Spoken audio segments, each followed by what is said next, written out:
Good afternoon. I'm Matt Jaffe. I'm the Interim Executive Director at the IOP. This afternoon, we are honored to welcome Graham Allison to discuss his new book, Destined for War: Can America and China Escape Thucydides' Trap? We are really grateful to our partners at the Paulson Institute and Harris Public Policy for helping to make this event possible. And I wanted to note that this event today is the first in Paulson's contemporary China series. That is a monthly series, and the next one will be occurring on November the 3rd. Before we begin, I also wanted to plug an upcoming Institute of Politics event. We will be welcoming Congresswoman Rosa DeLauro on Monday. Rosa DeLauro is the representative for Connecticut's 3rd Congressional District. She will be here discussing her new book about the social safety net, and she will be signing copies after the program. That conversation will be moderated by Crystal Coates. Crystal is the Director of Civic Engagement at the IOP.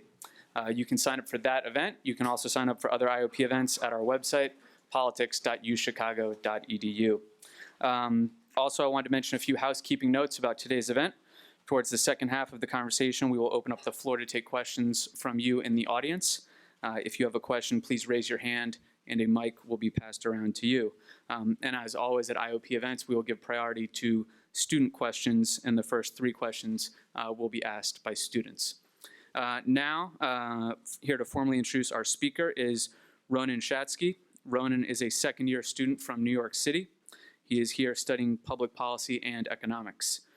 Ronan has been deeply involved in the IOP Fellows Program, where he is currently a team leader for our Fellows Ambassadors. Please join me in welcoming Ronan to the podium.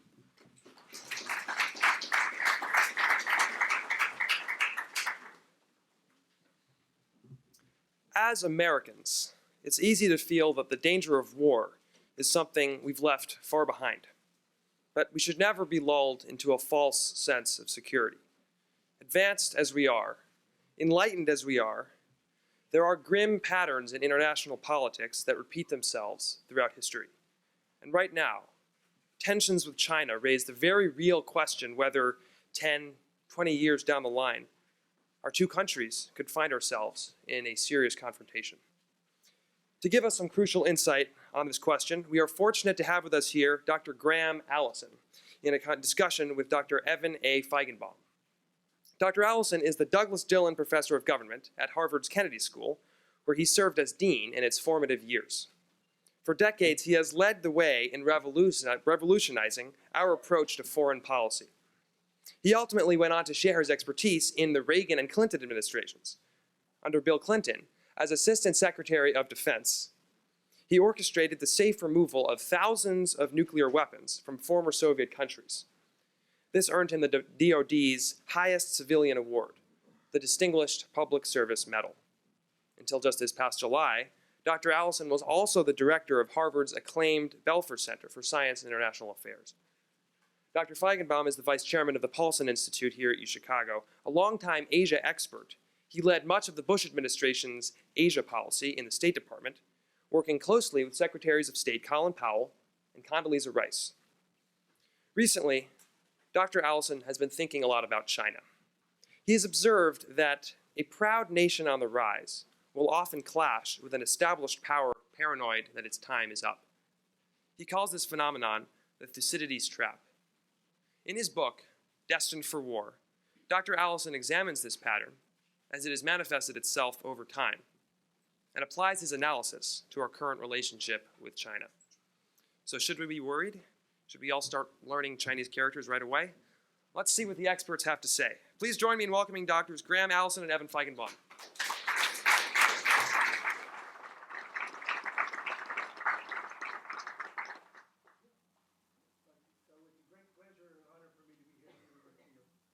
Today, and especially to be doing an event with the Institute of Politics. Since when Axe was talking about creating it, I talked to him a lot since we have an Institute of Politics at the Kennedy School.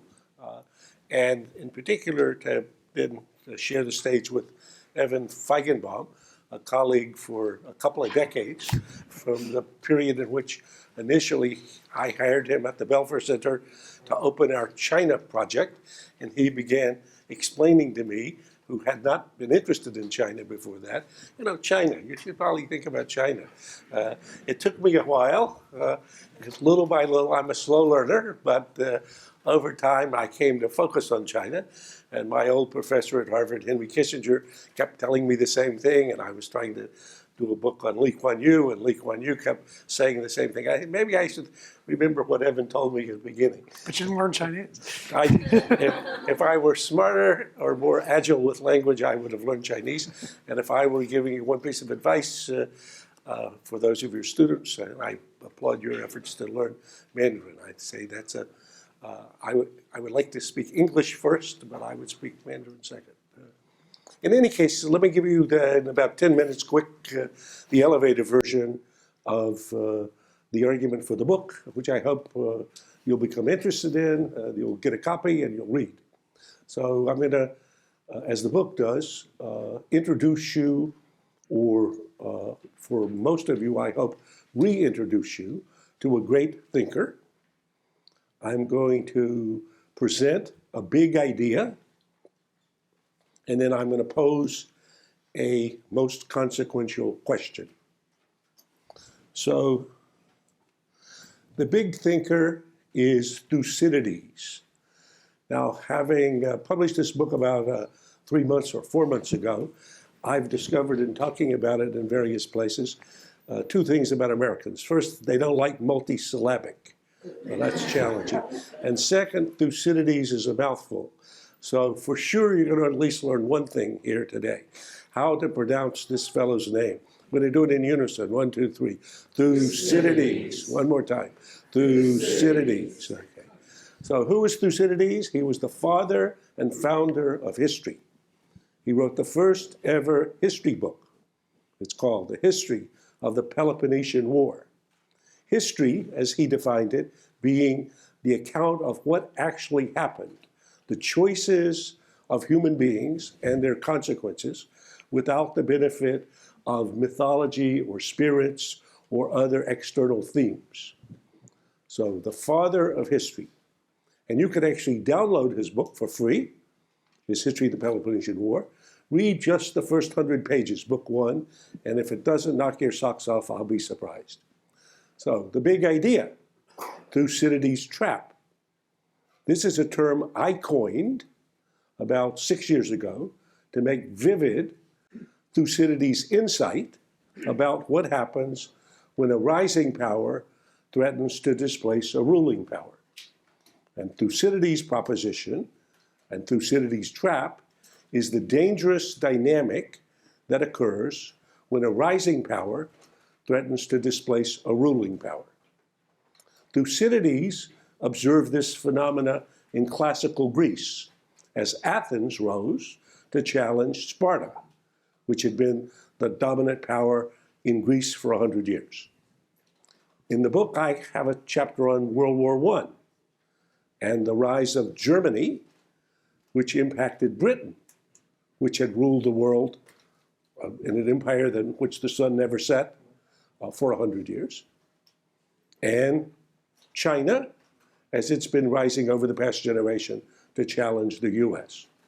So just in a word, Thucydides' trap is the dangerous dynamic that occurs, and in general, when a rising power threatens to displace a ruling power, poop happens. Okay? So I look at the last 500 years in the book. I find 16 cases in which a rising power threatened to displace a ruling power. 12 ended in war, 4 in not war. So Thucydides' line about inevitable is hyperbole. That's an exaggeration. But to say the odds are not good would not be.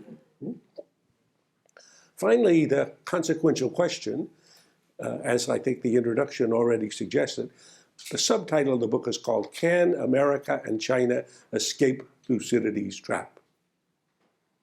And that's a big question. And my answer on that in the book is rather professorial. I apologize, but that's my job. Okay? So the answer is no and yes. Okay? So no, if the US and China insist on business as usual, and that's how I would characterize the last 20 years, in relations between the US and China, both under Democratic and Republican administrations, then I think we should expect history as usual. And history as usual in this case would be a war, even a catastrophic war, despite the fact that nobody wants a war. But yes, we can escape Thucydides' trap if we take to heart Santayana's great line, only those who refuse to study history are condemned to repeat it. So there's no obligation that we make the mistakes that have been made in the previous cases, but if we insist on business as usual, we're likely to. So that's the big picture. Let's see, do we? About this trap, I find difficult because I even don't know how to pronounce it name. The Thucydidean traps that people talk about. The so-called Thucydides trap.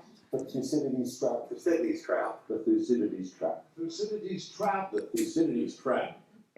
Okay, so this idea has made its way quickly into the policy debate. Xi Jinping picked it up early on and has actually been challenging the Chinese strategic community to think about how to escape Thucydides' trap. But that was a topic of conversation between Obama and Xi at Sunnyland. It's been, in general, part of the conversation. For those of you for whom this still seems, especially undergraduates, a little far-fetched, Thucydides is now even more famous.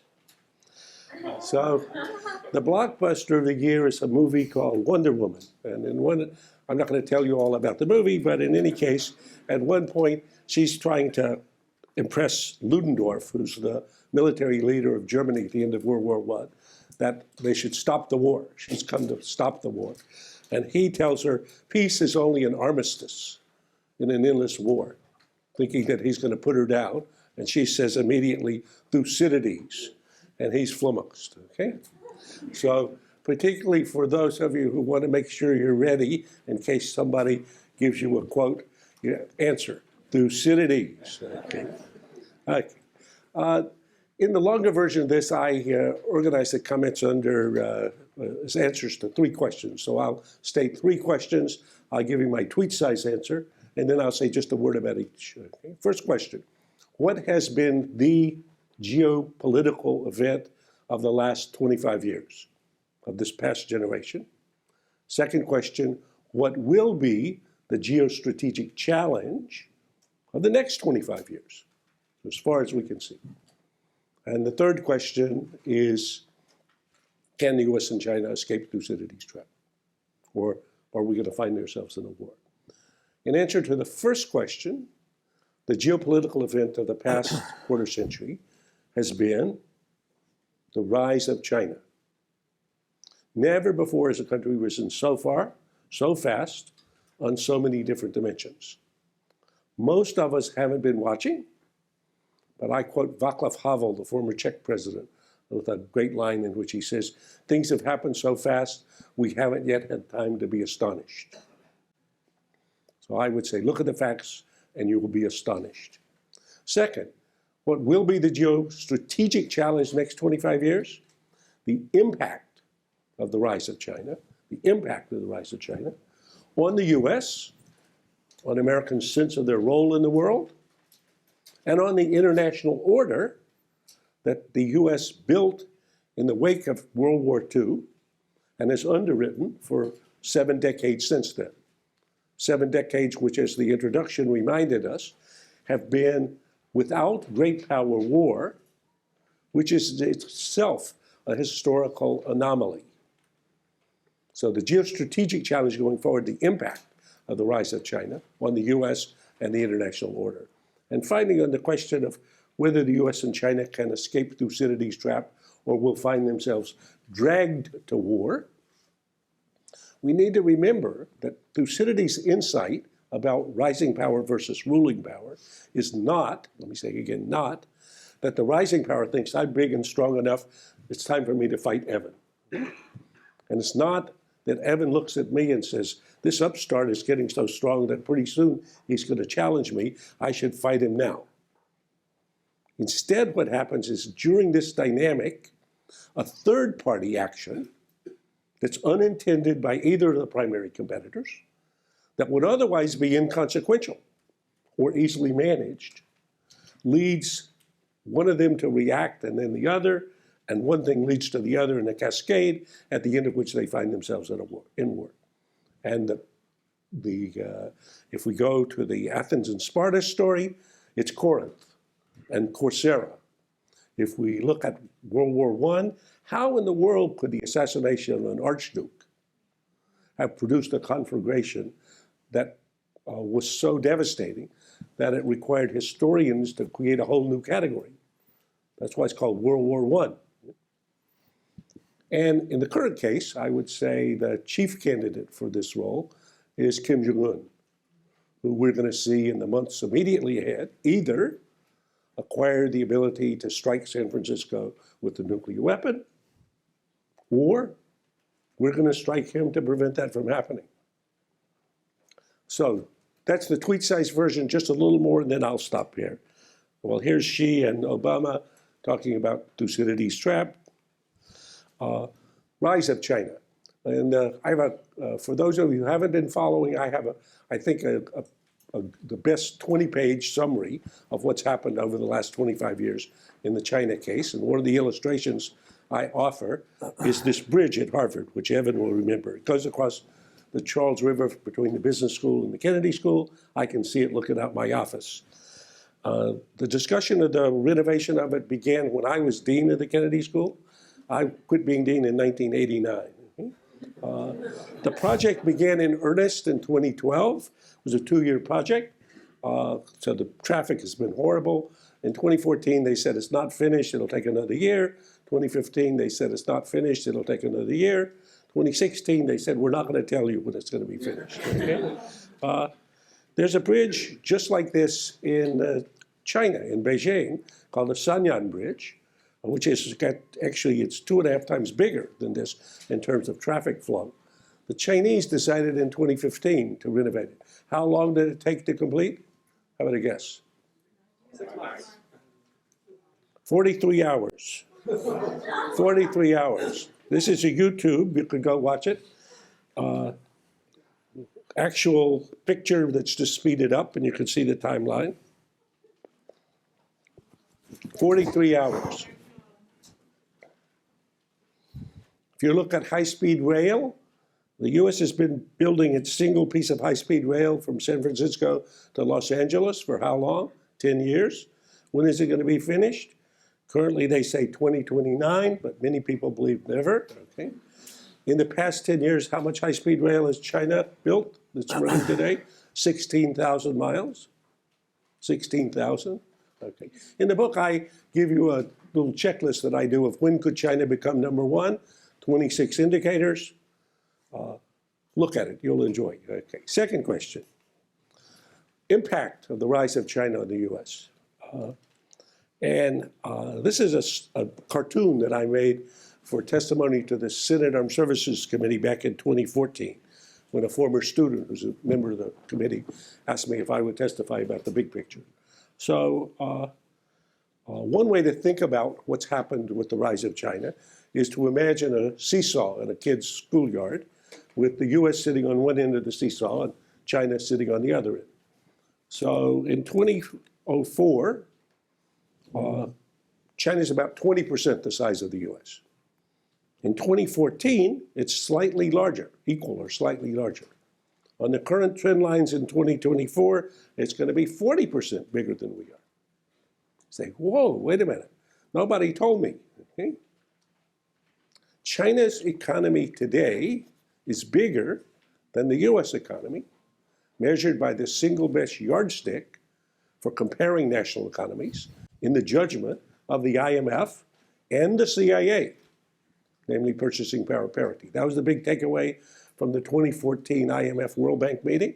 It has not sunk in on Americans. You will not read this in the Chicago paper or the New York paper or the Boston paper or the Wall Street Journal. So the impact of the rise of China everywhere, if you haven't seen China in your face and in your space, crowding you, You either haven't been looking or you should just wait a minute. The committee meets today to consider the nomination of General James Mattis to be the Secretary of Defense of the United States.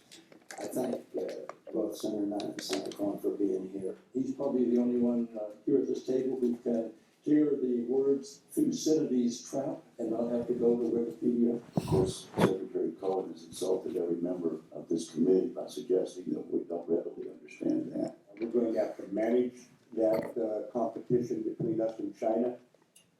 There's another piece of wisdom from antiquity that says fear, honor, and interest always seem to be the root causes of why a nation chooses to go to hostilities.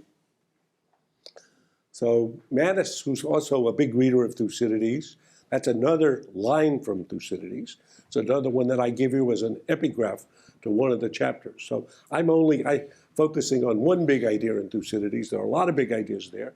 Actually, I have an epigraph from Thucydides at the beginning of each one of the chapters, just to try to whet your appetite. So finally, to North Korea, just for 1 second, and we'll stop here. So at the Mar-a-Lago summit between Trump and Xi in April, Trump said to him, North Korea is the test of our relationship. You can solve this problem, but if you don't solve this problem, I will solve this problem, and you won't like the way I do it.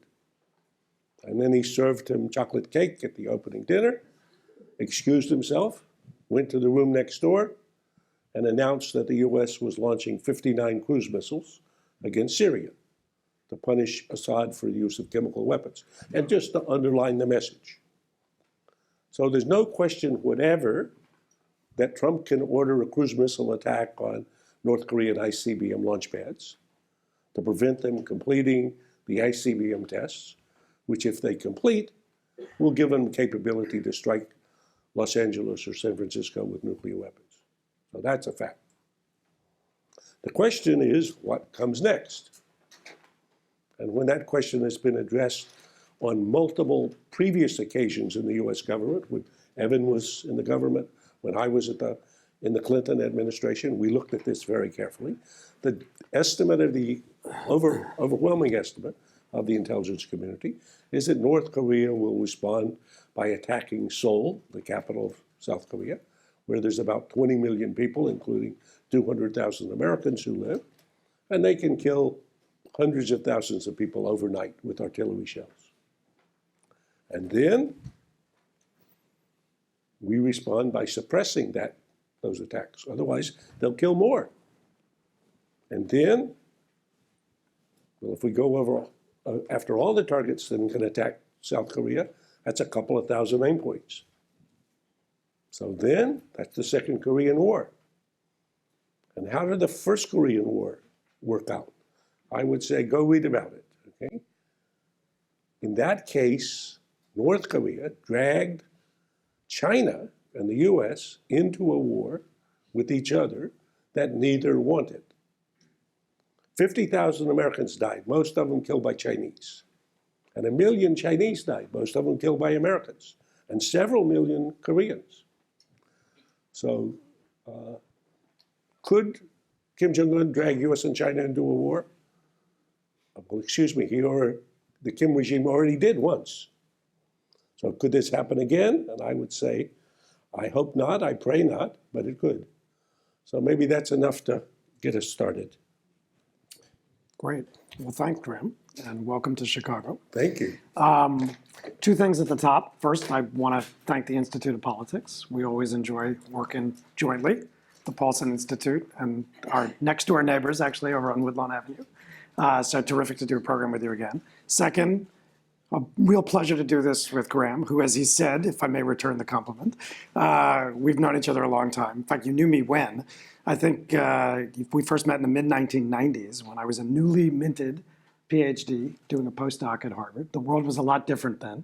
So we've traveled a long way, but so has the world, as Graham implied in his talk. At least I had the good fortune to recognize talent. Thank you. Thank you. All right. So we're going to have a little bit of a conversation up here, and then after a bit, I'll open it up, and we want to get you involved too.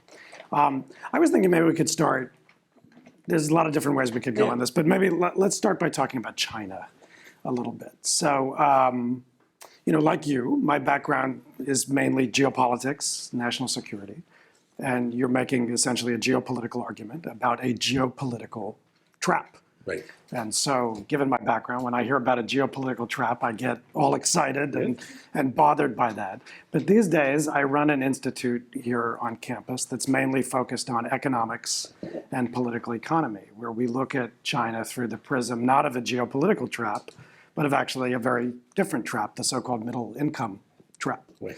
And the World Bank did a study a few years ago that showed that in 1960, about 101 countries had achieved middle income status. But by 2008, only 13 of them had managed to transcend middle income status and become high income countries. And one of those 13 was Greece, which is not looking so good these days. All right, so the bottom line is, if you look at the story of economics and not just geopolitics over the last half century or so, it's clear that for a lot of countries, including but not limited to China, escaping the middle income trap can introduce all kinds of contradictions into your development process. It's a drag on growth, it's a drag on income inequality, it's a drag on your development. And for economists looking at China, this is a big obsession these days. And so that being the case, it really begins to get to the question of what happens if China can't get through that, and what kind of China we're dealing with, and the relationship between what's happening domestically in China and some of these geopolitical effects. Now, I hear two arguments a lot these days, which are flatly contradictory of each other, right? One is that China has all these internal problems, it's beset by contradictions and development challenges, and therefore it will be necessarily focused internally on solving these many problems. It can't deal with all these external challenges.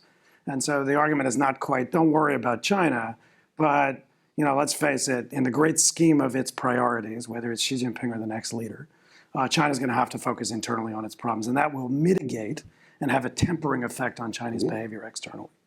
Then you got people, especially in Washington, who advance precisely the opposite argument. It's kind of a version of the diversionary war argument, that amid all these internal contradictions and challenges, China's leaders will want to distract the public with bright, shiny objects of nationalism and foreign policy adventures. Now, you can run that argument either way, but either way, it gets at this question of what kind of China we're dealing with. And China, as you know, sometimes we hear the story it's going to collapse by next Tuesday. Other times we hear it's going to be the great juggernaut, the next power, it's going to supplant the United States. The story is more complex. But I'm wondering, could talk a little bit about what kind of China we're dealing with, and whether and how internal contradictions can shape or not the kind of external behavior that we're likely to see from China. And Okay, thank you. That's a spectacular question, and actually, the two traps. You're better positioned to think deeply about this than I am. So let me do one more shout out for Evan and the Paulson Institute. So you all have a fantastic resource here. I don't quite know how the Institute of Politics and the University of Chicago and the Paulson Institute interact, but there's no better place in the country to focus on the questions of the realities about the economics and finance of China than the work that Evan and Hank Paulson and group are doing. So I read it with great interest, and I think the special benefit of it relative to most of the other academic competitors is it's by people who actually have been in the middle of government, who've talked to people who've engaged with their Chinese counterparts, and therefore have an informed judgment of a different sort than just doing an abstract macro analysis. I am familiar with the middle income trap, and I am familiar with the World Bank study. I have this argument with my colleague Larry Summers, who he and I co-chair a China working group at the Belfer Center. And Larry has been bearish about China for a decade. Every year we make a bet, and I've been bullish about China for a decade. I've won all the bets so far. Okay? So I think it comes down to a question about the competence of the government. I mean, if I were taking it as to just be brief about it. And the competence that's been displayed by the Chinese government in coping with the challenges they face has been, to me, quite impressive. And I have the benefit of having some insight about this from a fellow who's Xi Jinping's chief economic advisor, whom you know, Liu He, who was a student of mine 20 years ago at the Kennedy School. And he can describe, as I say in the book, he says, you know, we have 17 insurmountable problems. That was at least the last time I had seen him when I'm writing in the book. And he describes each one of them in greater depth than any analysis I've seen by Westerners of it. And then he says, he smiles and says, you know, and we're going to overcome them. So they get up in the morning thinking they have insurmountable problems, and that's what they're trying to work on. Now, you and I know that we look at this history of these things and think, wait a minute. And especially in the case of China, I mean, that's Singapore, well, at least, you know, they're trying to deal with 6 million people. And they manage this extremely well. And Xi Jinping imagines he can be like Lee Kuan Yew. So that's his hope and aspiration. But how about with 1.4 billion people, with all the complexity? I think, you know, uncertain. But if I were betting it, it was improbable that they could have sustained the rate of growth they have for 10 years, and that it was improbable for the second 10 years, and it was improbable for the next 10 years. We know for sure, it's the Herbstein law, a trend that cannot continue forever won't, okay? But I did the Allison footnote to that, which is that it's much easier to predict that something will happen than when. Okay? So we go to the doctor and he says, Graham, you're going to die. I say, I got that already. Now, when? Okay, that's what's interesting. So who knows? I wouldn't bet against it, though. That's the second thing I'd say is, which I say in the conclusion of the book. Evan will remember, in the course that I teach at the Kennedy School, I have a kind of a crazy idea about what I call the Martian strategist. So it's a way of trying to get outside of our own skin, looking down on what's going on here on planet Earth. And in my picture, this is a lady, a strategist in Mars.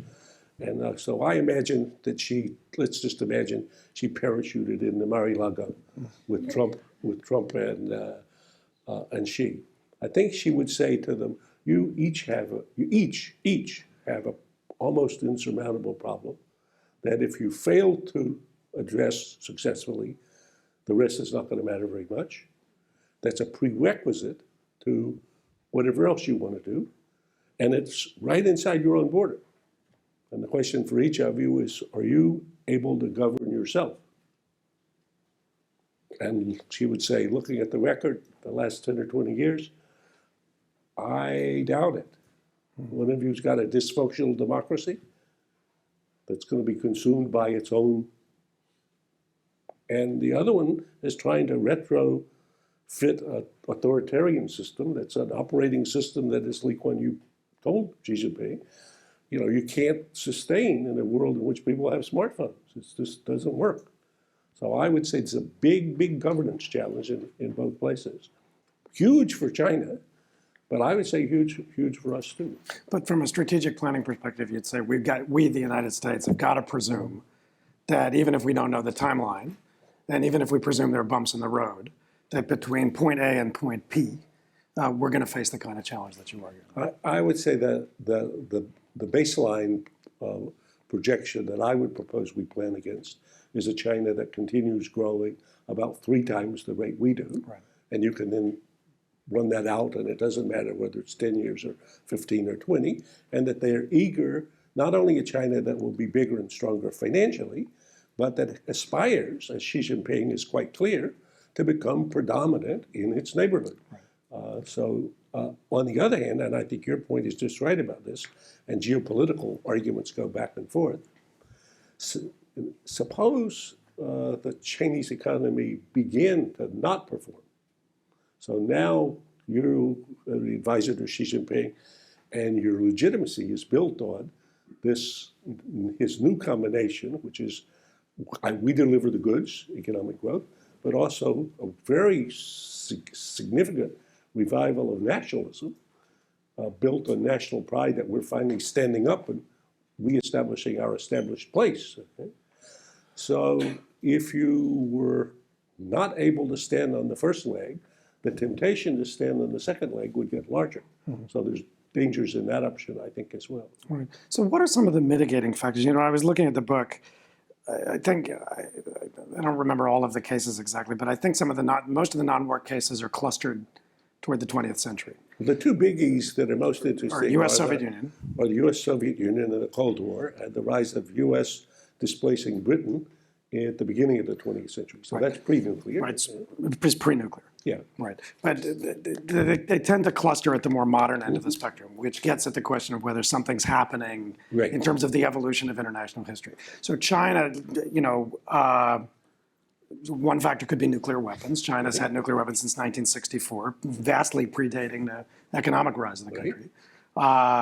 The demise of an emphasis on colonial empires, ideologies of empire, the scramble for overseas possessions. How should we think about some of the structural factors that might be changing internationally that would mitigate some of these intrinsic competitive dynamics? And then how much do nuclear weapons matter? The fact that the U.S. and China haven't targeted each other. Fortunately for all of his economics, Evan hasn't gotten away from his origins. Yeah, so love the nukes. I appreciate and applaud that. So when I try to do an analysis of this sort, and I talk a little bit about this in the conclusion, I say start with the structural realities. So identify as best you can the objective structural realities and the trend lines. So there's three big mitigating factors as I see it. First is nuclear weapons. China and the U.S. now have reached levels of arsenals that establish mutual assured destruction. What that means is that if we do our best to disarm them, they can still destroy us. So therefore, anybody who goes into either leader and says, I have a good idea, why don't we have a nuclear war with the other, knows that they'll be dismissed to the asylum as being insane. That's committing suicide for your nation. So that's a big, big, big bedrock. That doesn't mean risks can't be taken. That doesn't mean the Cuban Missile Crisis didn't happen, where there was a 1 in 3 chance of a nuclear war. So it's not a 100% guarantee, but it's a big, big cautioning factor. Secondly, the U.S. and China have got their economies so entangled and intertwined that if there were a war, Walmart should be empty. And Chinese factories would be producing stuff for nobody. And we couldn't get a loan to cover our deficit. So I think you look at that situation and say, wait a minute, that's a high degree of economic interpenetration and interdependence. We should also remember, just on the other side, that prior to World War I, Britain and Germany were very thickly woven together. So thickly that somebody wrote the bestseller in Europe for the decade before World War I was Norman Angel's famous book, The Great Illusion, which said there can't be war anymore because the winner will lose more than the loser. So war is not profitable, so people won't fight wars. That didn't turn out to be right. Thirdly, there's climate. And while that's not a unanimous view in the U.S., I'm aware, I think everybody who's looked at the evidence sees that if we just keep emitting greenhouse gases the way we've been doing, we're going to have an uninhabitable environment in 100 years or sooner. And if China were to do the same. So neither of us can solve this problem. So you have three big areas of serious, joint, shared, vital interest. So that ought to provide a framework within which then to cope with the minor other elements like North Korea. So I would say that would be the elements from which you would hope, as structurally, you could construct a way of them coping with the asides. I think now the asides are first that China very understandably, as a rising power that gets bigger and stronger, finds it anomalous that the U.S. is the dominant power in Western Asia. So great powers historically are uncomfortable with foreign powers on their borders in the adjacent seas. When the U.S., I have a great chapter in the book on if Xi's China were just like us, which Americans have found somewhat uncomfortable. So this reads the rise of the U.S. through the eyes of Teddy Roosevelt in the period after 1897, when he went to Washington to become the #2 person in the Navy. And it's a pretty amazing story. In the decade that followed, the U.S. seized on a mysterious explosion in Havana Harbor to declare war on Spain and liberate Cuba, take Puerto Rico. That's how Puerto Rico became part of the U.S. And Guam. That's how Guam. To sponsor and support a coup in Colombia to create a whole new country. Panama, which the next day gave us our contract for a canal so Teddy's ships could move between the Atlantic and Pacific. Threatened war, first with Germany, then with Britain, unless they butted out of a territorial dispute in Venezuela. And then actually stole the largest part of the fat tail of Alaska, the strip of land that cuts off Canada from the sea for about 600 miles running from Alaska down to, to Juneau. And then announced the Roosevelt corollary to the Monroe Doctrine, which said, if any country behaves in ways we don't like, we send the Marines and change the government. And every year that followed for the next decade, we send the Marines somewhere and change the government. So she is kind of mild as compared to that so far. So a rising power looks out and says, that's strange, you guys are there. In fact, in the book, as you know, Evan, I say what a Chinese PLA Navy guy told me. He said, China sees, China sees. He says, what's the name of this body of water next to us here? It's called South China Sea. This other one, what that's called on your own map, it's called East China Sea. So why the U.S. Navy is the arbiter of events in the South China Sea, tells who can build an island or who owns an island. Why should you have an opinion about this? And it's very, very reminiscent of Teddy Roosevelt saying, what the hell are the Spanish doing in Cuba? Of course, the Filipinos call it the West Philippine Sea. Yes. Okay. Well, there are a few other people that have a different name, but on our official U.S. Navy map, Feigenbaum map, it says South China Sea, East China Sea. And the Chinese think that may be their sea. So I think that's an area inevitably in which you're going to see people bumping up against each other. And the other is, I say, these third-party actions like North Korea, where I was in Beijing about 7 weeks ago because the people in China are extremely interested in the lucidity and trap issue. And talking to somebody about, like I said, look, my theory is that if we just had adults to sit down and talk privately, we could find a way to deal with the North Korean problem. And so I said, for example, The U.S. and China, not the U.S. and China. I said, so let's just say if we were talking completely privately, this is a person who talks to Xi sometimes, okay? So he said, okay, well, I'll tell you the truth. There'd be no problem on the Korean Peninsula if you weren't there. I said, well, okay, I ask you, how could we solve this problem? But I hadn't thought about that. How do you make that? He says, if you weren't there, there would be a unified Korea. It would be a tributary of China. We would never allow it to have nuclear weapons. No more than we would let Vietnam have nuclear weapons or Myanmar. I mean, we just tell them, forget about it. So I said, well, let me tell you my narrative. We didn't volunteer to be in Korea. We came there to rescue South Korea after North Korea, your ally, attacked them. And then we beat them back up the peninsula. Maybe we overdid it by getting close to your border. You came into the war. We ended with an armistice. But since that armistice 60 years ago, South Korea is one of the most successful countries in the world. It's a democracy, a vibrant country, 13th largest economy. So we're proud of South Korea as a kind of almost a poster child of the Asian order that the Americans created. And we're not going anywhere. Right. He said, well, there's the problem. Right. So I've heard that Chinese narrative too. So here's what's missing from that Chinese narrative, among other things: Koreans, right? Which gets at another aspect of this issue of constraint. When I look at China's neighborhood, you've got India on one border, which is also a large continental-sized country Right. that's going to be a top 5 global economy sometime in the next 15, 20 years, with its own nuclear weapons, moving toward a next-generation nuclear deterrent and the delivery systems associated with that. You've got Japan, a latent nuclear power, Right. world's 3rd largest economy, big industrial power, high-tech power. You got South Korea, Right. and you got North Korea, Right. both of which share a commitment to 500 years of Korean nationalism, each in their way. In their own way. In their own way. And the North Koreans, in fact, manipulate Korean nationalism and their narrative of fighting Japan for their own ends.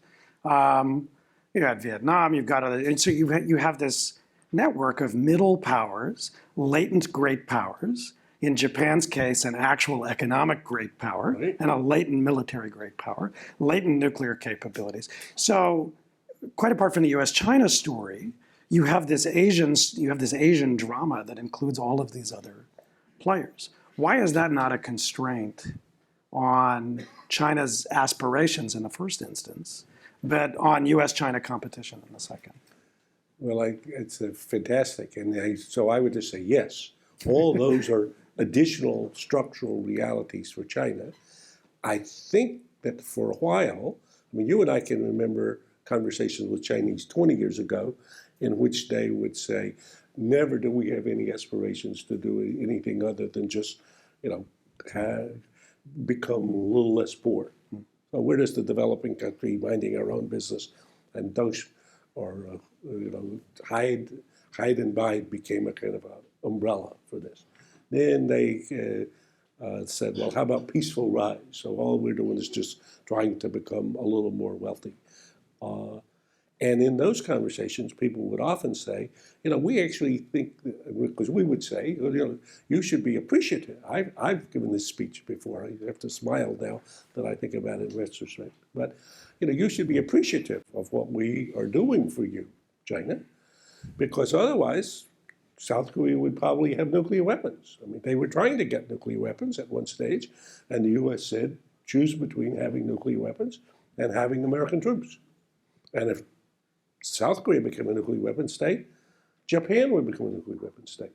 And so now you got China and India and South Korea and Japan. You're going to have a nuclear contest in the region. And that could become very unstable for you. So we're doing you a favor, for that. I would say for a while, some Chinese strategists said, yeah. I think now they say, no. That was then, now is now. We can cope with this problem now. We understand that we're not going to be like you in your hemisphere, where you didn't have any competitors. So we do have a serious competitor in Japan, and there's no love lost there. We know that we've always had a long time, problems with South Korea, with Vietnam especially, with Korea, all of Korea, and with Vietnam. I think India, they continue to believe will not really make it. It'll always be the land of the future. So I think for us,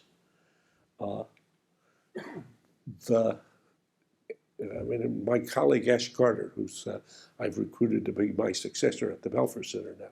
So Ash likes to say, the Asians love us. When we go to Asia, they all say, oh, we're so happy to see you. We need you to be here. And I said, Ash, why not? They think we're defending them. Okay? Why shouldn't they be happy to have somebody defend them against somebody who's big and dangerous? The question is ties of alliance run in both directions.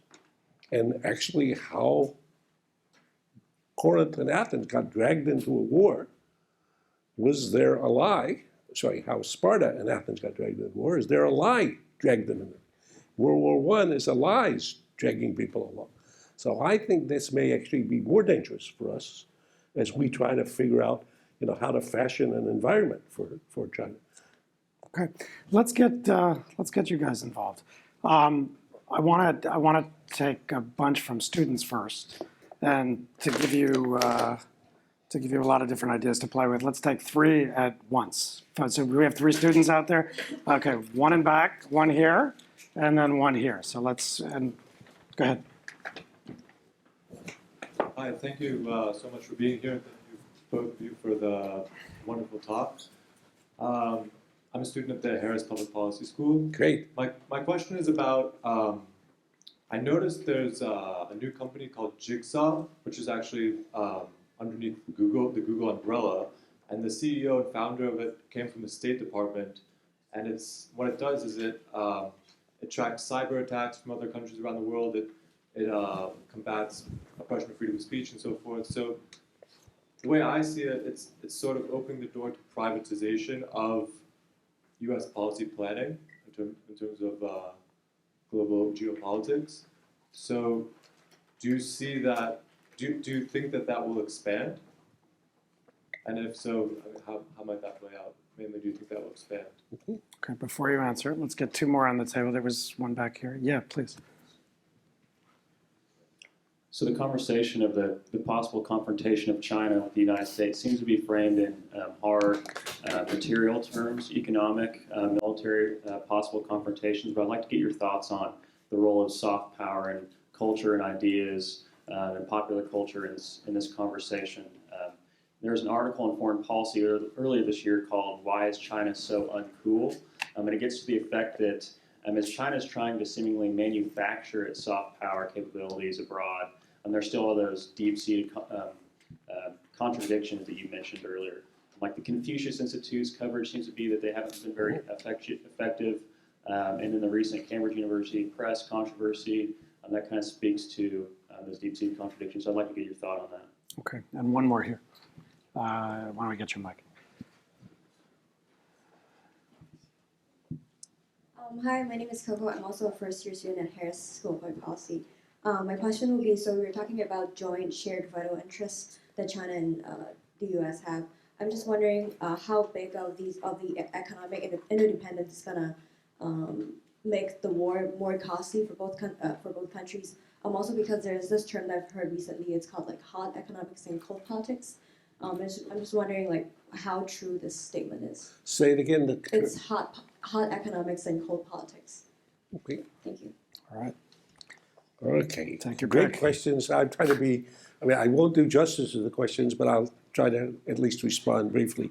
First, on privatization of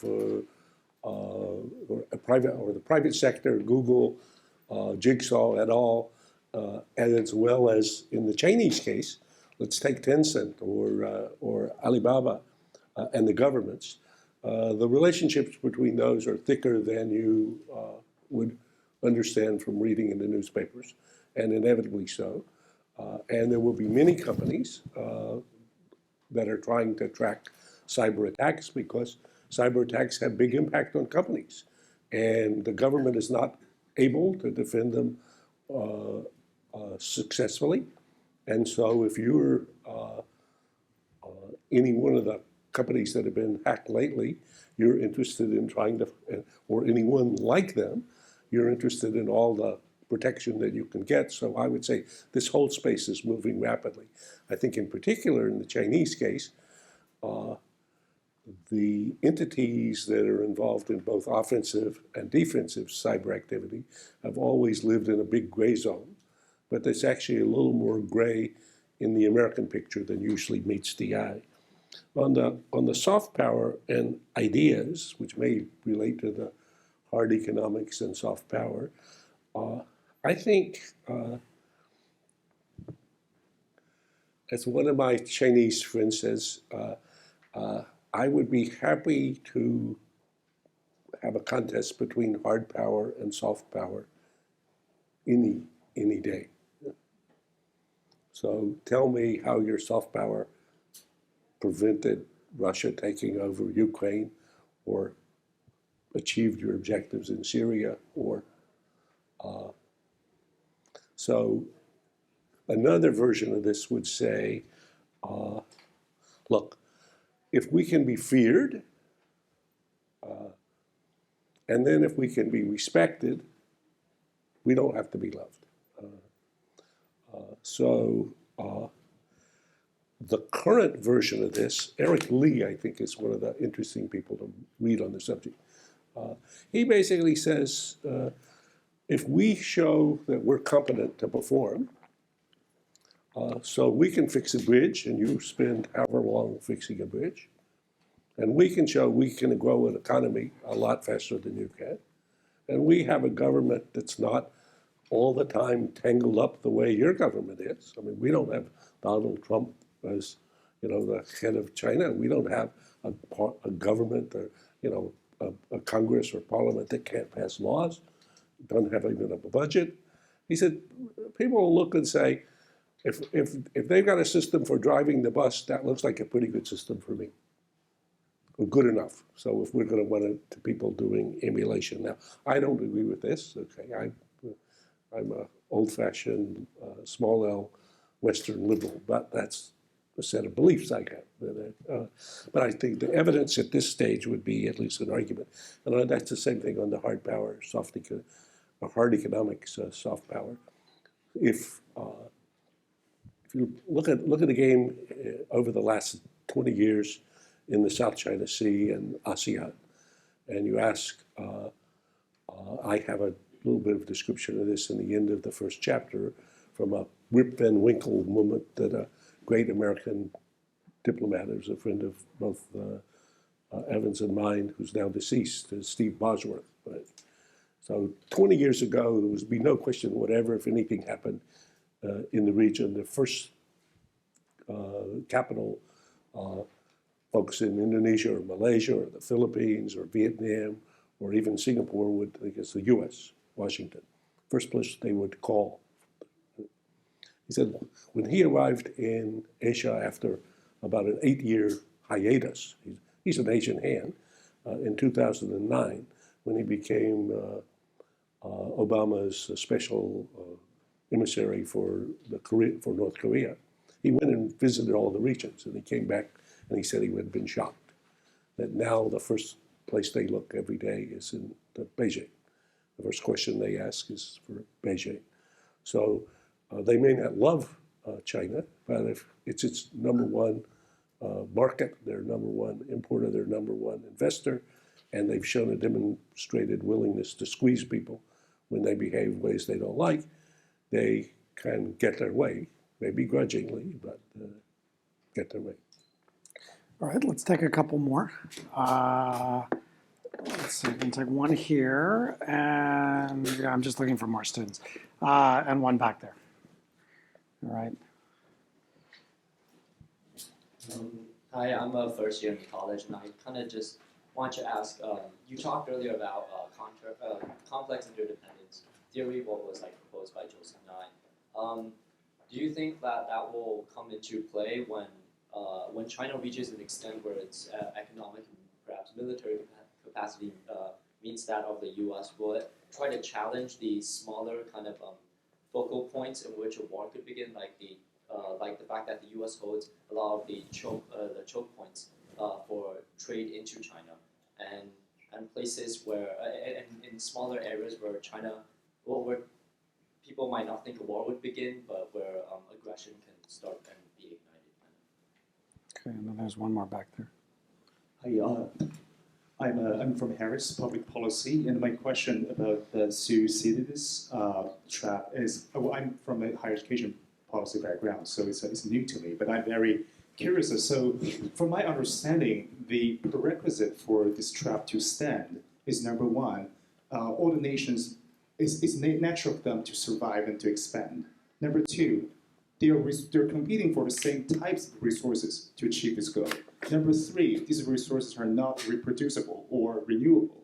And number four, the internal conflict will not impede or constrain or deter the expansion of this country. So based on these four, I don't know if they're right because I'm really new to this area, but my question is, so when you review these four assumptions for this trap to stand, so is China the country of the expansive nature and the capacity? Number two, what are the resources that China and the US are competing for if they, when they grow? Number three, are these resources really not reproducible or renewable? The fourth one you already touched upon is like how big will be the constraint that the internal conflicts of these two countries have on their expansion capacities?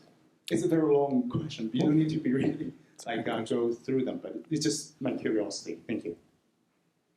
So let me do the two quickly. I'll start with the second one and go back. So it's a very good question. In the book, I look at 16 cases, not including Thucydides' case. So 16 cases in the last 500 years. it turns out there's no silver bullet or single variable. Your attempt to try to have 4 items are worth doing, and you could run those across all 16 cases and see whether in some instances there's more of this, there's more of that. Every case has its own nuances.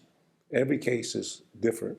But in every instance, I think you'll find a case in which you'll get a check by all those boxes and you get to war. And you also get a check by all those boxes and you don't get to war. So, it's more complicated than that. And I think in particular, while it's worth starting with the structural realities that the U.S. simply in its own narrow, selfish, vital national interest requires not having a war with China. And China, in its own national, selfish interests, has not having a war with the U.S. So this would be a catastrophic outcome for both. So then you would say, well, then war can't happen. And that would only be because you hadn't looked at history. So in the case of World War I, what happened to the aspirations of every one of the principal actors? So the Austro-Hungarian emperor was trying to hold together his empire. It was dissolved, and he was gone. Russian Tsar was trying to support the Serbs. He'd been overthrown, his whole regime, by the Bolsheviks, and he's gone. The Kaiser in Germany is backing his buddy in Vienna. He's gone, out. French are militarily allied with Russia. They are bled of their youth for a whole generation. Society never recovers. And Britain, which has been a creditor for 100 years, is turned into a debtor and is on a slow slide to decline. So at the end of the war, if you'd given people a chance for a do-over, no one of the leaders would have chosen what he did. But they did, and this happened. So I would say it's worth looking at the areas for the reasons why this would be crazy. It's worth reminding ourselves that this would be crazy. I mean, the purpose of this book is not about fatalism, and it's not about pessimism. It's not to, I say at one stage, it's not to predict the future, but to prevent it. So this is a book about how to prevent falling into Thucydides's trap. But I think Xi Jinping's line about the challenge is only how to escape Thucydides's trap. And I think that requires thinking about the danger and then thinking about ways in which countries like North Korea could drag us somewhere where we don't want to go. On the first question, complex interdependence, that's a complicated question and a good question. So complex interdependence is an important idea, but there's a temptation to think of interdependence as if it was symmetrical. And Joe often portrays it as symmetrical. I'm very much more interested in asymmetrical interdependence. So if I think about the interdependence between the drug dealer and the addict, I mean, if I don't have an addict, I don't have anybody to sell my drugs to. But if you don't buy your drugs, you have a bigger problem than that. Okay? So if I watch, the theory of the case has been for some time, and I think it's still not settled, but I would say it's pretty close to settled, that as China became more entangled in the international system, the rule-based international system that the US had built, it would become more like us and would then become a more responsible stakeholder, as our colleague Bob Zellick put it. Well, that's one possibility. But the other possibility is that I become more entangled in your system. I demand more say and sway about my influence in the system relative to yours. And a very good case to study in this instance is concessional loans to developing countries and the World Bank. So in the World Bank, which was created by the US after World War II, and which has played a very important role, it was for a long time the principal source of loans for developing countries. China wanted a bigger say in the World Bank. US has resisted China having a bigger say. China created most recently this Asian Infrastructure Development Bank. Today, Chinese concessional loans to developing countries is 4 times larger, just Chinese loans, than the World Bank.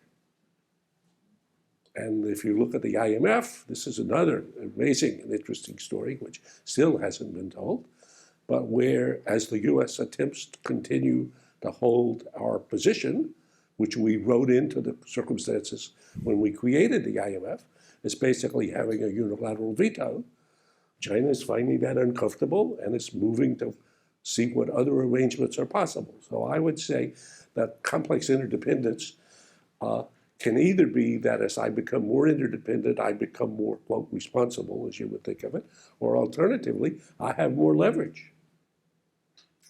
Well, on that cheery note, what's that famous? What is that famous line from Bettman Hovig? Had that line about after World War I. They said, "What were the causes of war?" And He's got a famous line. So this is, which I use several times in the book. So this is the end of World War I. This crazy thing has happened in Europe, which has been the centerpiece of civilization for 1,000 years, has come crashing down. So they asked one of the principal leaders, they've been the prime minister is in effect in Germany, how did this happen? And he says, if we only knew. So there you go. Well, Graham, we're so delighted you came to Chicago. There are a lot more questions, so if you have a couple of minutes, maybe you could stick around and talk to a couple of people. And I think they have some books outside if you're interested. If you read the book and you like it, or don't like it, both, I think. I'm interested in reactions to it. So I would say send me an email and I'll be interested to see. All right, great. Well, please join me in thanking Graham.